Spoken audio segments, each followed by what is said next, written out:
When troubles come and my heart burdened be, then I am still and wait here in the silence until you come and sit a while with me. You raise me up so I can stand on mountains. You raise me up to walk on stormy seas. I am strong when I am on your shoulders. You raise me up to more than I can be.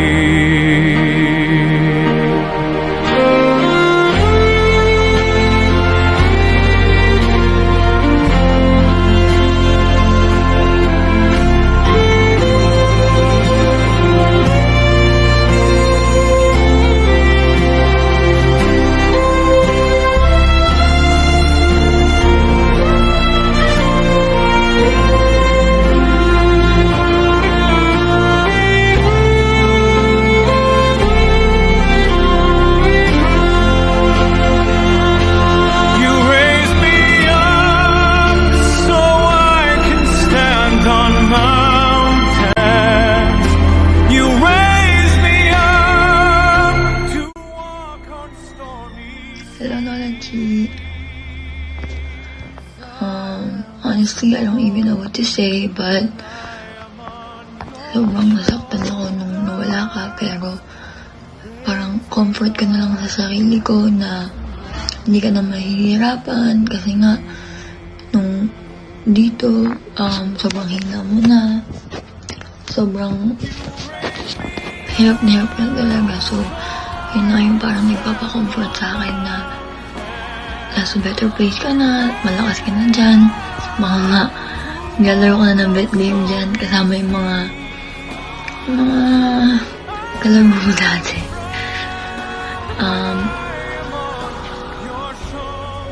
Always remember you, Lola G. You are my guardian angel and I love you so much.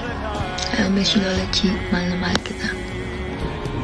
Si Lola Chi masasabi ko isa sa pinaka-loving, generous at faithful na taong kilala ko sa buhay ko. Una, loving kasi syempre kahit kapatid lang siya ni Lola Tess, hindi naman talaga siya namin first lola.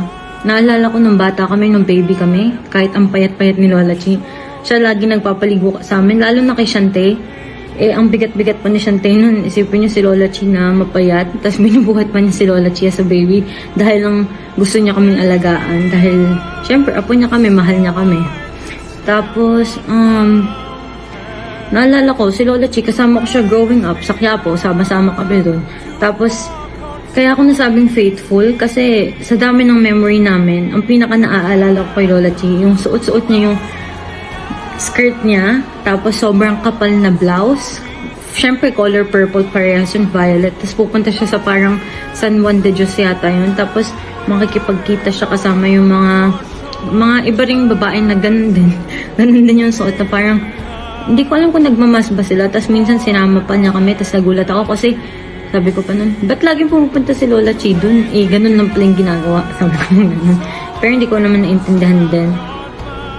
Tapos, generous kasi si Lola Chi kahit ano, lalo na growing up, kapag kunyari may gusto kami sa Quiapo, nung nasa Quiapo pa kami, kahit wala siyang pera, kasi wala naman na siyang trabaho nun kahit wala siyang pera, pag kami gusto kaming bilhin, lalo na kapag pagkain, never niya kaming pinagdamutan. Kahit may kailangan pa siyang bilhin, lagi siyang nagtatabi ng kahit konting pera lang para may mabigay siya sa amin.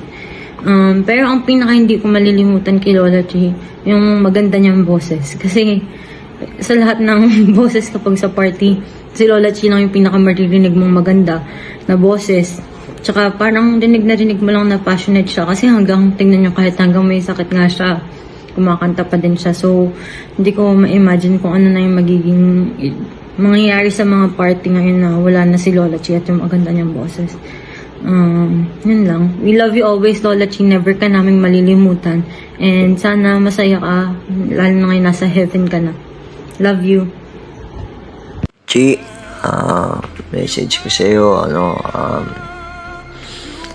yun lang, mahal na mahal kita. Sayang lang, di na kita inabutan ng buhay. Nung kailan, iniisip ko pa naman sa bridge habang gwardiya ako. Iniisip ko na ipapasyal kita eh. Sabi ko may wheelchair ka na naman. Kaso ngayon, wala na. Bali, at least ngayon, di ka na makakaramdam ng sakit.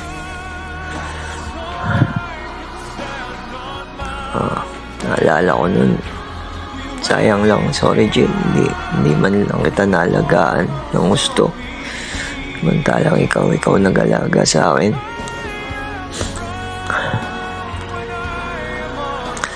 Naalala ko na, tsaka sorry din Jin na pag nagsusungit ka noon, sinusungitan din kita.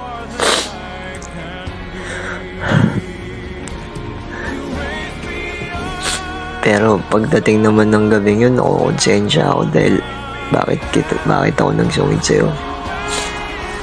Alam mo namang ikaw mama Chi ko eh.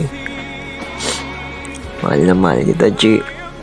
Alala ko na pag umuwi tayo sa Cagayan kung san kanino tayo nakikitira.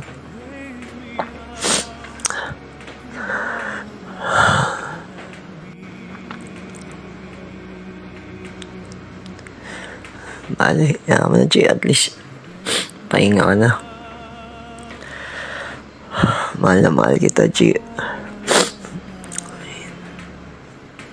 Kumusta mo na lang ako dyan sa langit kala Papa, kay Papa Tor, kay Laina,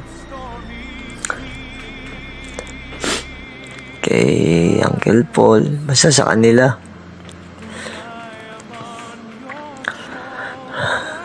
Wala na yung bet game na wala na kaming kalaro sa bet game na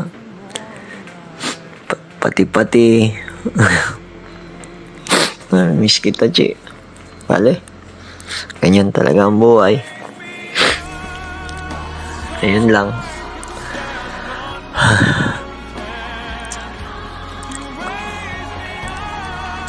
Yun lang. Love you.